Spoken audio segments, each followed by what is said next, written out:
and this is your friend Angus Buchan with a thought for the day.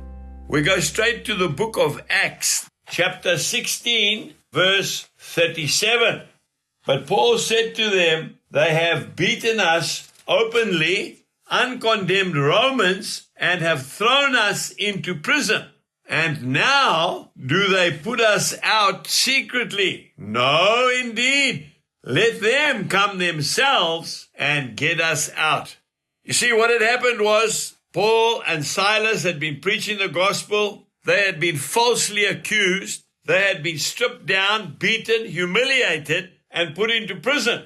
But once they were in prison, the magistrates realized that actually Paul and Silas were Roman citizens. It was forbidden for them to beat citizens of Rome openly and humiliate them. So the magistrates tried to get out of it and told the jailers, let them go secretly. But Paul, that's why I love him so much. He said, I'm not having this. They must come, those magistrates, apologize and let us out of prison themselves, which of course they did. They apologized profusely.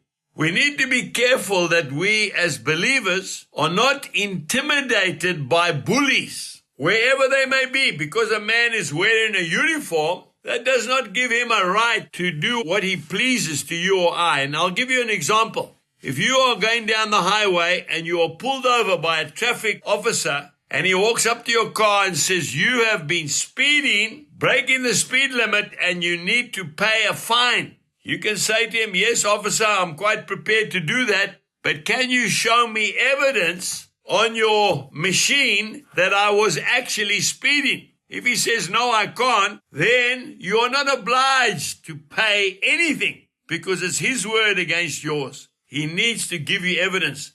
Many years ago, my young wife, Jill, we were just newly married. We were in another country. We were going through the immigration and customs.